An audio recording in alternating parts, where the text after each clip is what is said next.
ارشاد باری تعالیٰ ہے۔ ترجمہ: اللہ تعالیٰ نے حرمت والے گھر کعبہ کو لوگوں کے قیام کا ذریعہ بنایا ہے۔ کعبہ شریف ہر زمانے میں ایک معظم و محترم عمارت بن کر قائم رہا ہے۔ کسی بھی زمانے میں، چاہے وہ زمانہ اسلام سے قبل کا ہو یا اسلام کے بعد کا ہو، کعبہ شریف کی عزت و عظمت اور احترام میں کبھی بھی کسی طرح کمی نہیں آئی ہے۔ خانہ کعبہ کو اللہ تبارک و تعالیٰ نے تمام عبادت گاہوں اور مساجد میں سب سے افضل قرار دیا ہے۔ اس جگہ پر عبادت کو دوسری جگہ پر عبادت سے 1000 گنا افضل بنایا ہے اور اس کے اجر و ثواب میں بھی کئی گنا زیادہ مقرر کیا ہے۔ زمانہ گزرنے کے ساتھ ساتھ تعمیر کعبہ میں تبدیلیاں ضرور آئی ہیں اور چند وجوہات ضروریہ کی بنا پر کعبہ شریف کو کئی مرتبہ تعمیر نو بھی کیا گیا ہے۔ ناظرین کرام، جب ہم تاریخ کی کتابوں کا مطالعہ کرتے ہیں تو ایک بات ہمارے سامنے بالکل عیاں ہو کر آتی ہے کہ تعمیر کعبہ شریف کو 2 مرحلوں میں تقسیم کیا گیا ہے۔ پہلا مرحلہ اسلام سے پہلے کا ہے، جبکہ دوسرا مرحلہ اسلام کے بعد کا ہے۔ پہلے مرحلے میں کعبہ شریف کو کتنی مرتبہ تعمیر نو کیا گیا ہے، اس میں علماء اور مورخین کا شدید اختلاف ہے۔ امام الفاسی اپنی کتاب شفاء الغرام باخبار البلد الحرام کی جلد نمبر 1 صفحہ نمبر 175 میں لکھتے ہیں کہ اس بات میں کوئی شک نہیں کہ کعبہ شریف کو عدید مرتبہ تعمیر کیا گیا ہے، لیکن عدد معین میں علماء و مورخین کا زمانہ اول سے ہی اختلافات رہا ہے۔ البتہ ان اختلافات سے جو متوسط عدد ہمیں ملتا ہے وہ یہ ہے کہ کعبہ شریف کو کل 10 مرتبہ تعمیر، تزئین و آرائش کی گئی ہے۔ ان میں سے 8 مرتبہ اسلام کے عروج سے پہلے تعمیر نو کی گئی ہے اور زمانہ اسلام میں 2 مرتبہ بیت اللہ شریف کی تعمیر نو کی گئی ہے۔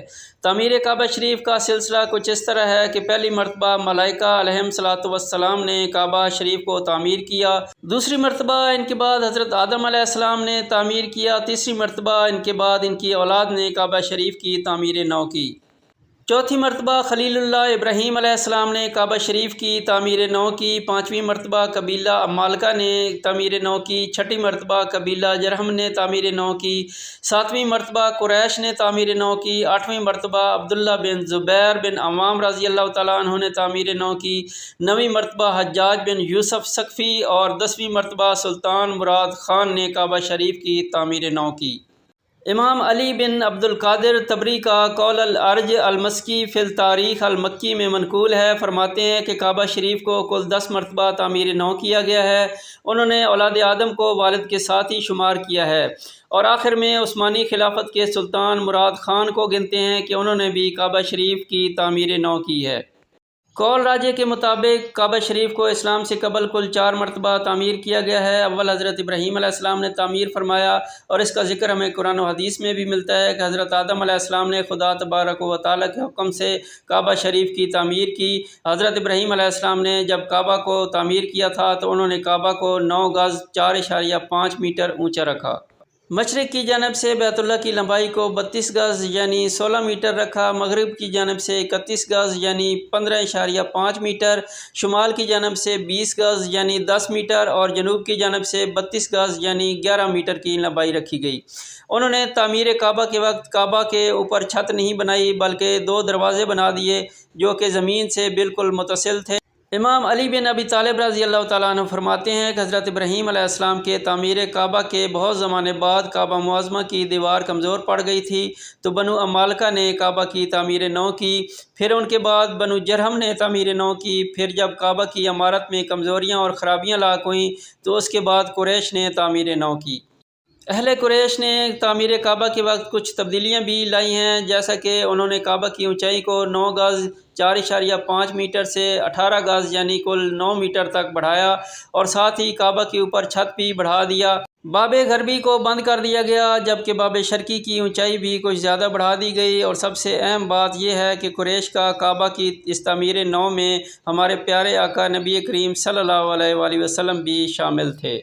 جب تعمیر کعبہ کا کام تکمیل کو پہنچا تو قریشی قبائل کے بیچ ایک مسئلہ تنازع بن کر سامنے آیا کہ حجر اسود کو کعبہ کی جانب میں رکھنے کا شرف کس کو حاصل ہوگا۔ قریشی قبائل کے تمام سردار دعویٰ کرنے لگے کہ یہ شرف ہمارے قبیلے کو ہی ملنا چاہیے، اور اسی طرح یہ تنازع شدت اختیار کرتا گیا اور پھر آخر میں سب نے اس بات پر اتفاق کر لیا کہ کل صبح جو سب سے پہلے بیت اللہ کی طرف آئے گا اس کو اس کا شرف حاصل ہوگا۔ اگلے دن کیا دیکھتے ہیں کہ نبی کریم صلی اللہ علیہ وآلہ وسلم صبح سویرے بیت اللہ کی طرف بڑھے جا رہے ہیں اور سب سے پہلے آپ ہی کعبہ کے اندر داخل ہوتے ہیں۔ یہ دیکھ کر تمام اہل قریش کو اطمینان ہوا کہ حضرت محمد مصطفیٰ صلی اللہ علیہ وآلہ وسلم صادق اور امین ہیں اور سب کے ساتھ ایک جیسا ہی سلوک کرتے ہیں، اور بالآخر حجر اسود کو اٹھا کر کعبہ شریف کی جانب رکھنے کا شرف نبی کریم صلی اللہ علیہ وآلہ وسلم کو حاصل ہوا۔ آپ نے ایک چادر منگوائی، پھر آپ نے حجر اسود کو اٹھا کر اس چادر پر رکھا اور اہل قریش کے تمام سردار کو بلایا اور ان سے فرمایا کہ آئیں اس چادر کا ایک ایک کونا پکڑ لیں۔ اس طرح پیارے نبی صلی اللہ علیہ وآلہ وسلم نے خانہ جنگی کو آپس میں محبت و الفت میں تبدیل کر دیا۔ تعمیر کعبہ شریف کے دوسرے مرحلہ میں کل 3 ادوار ہیں۔ پہلے دور میں حضرت عبداللہ بن زبیر رضی اللہ تعالیٰ عنہ نے خانہ کعبہ کو تعمیر نو کیا۔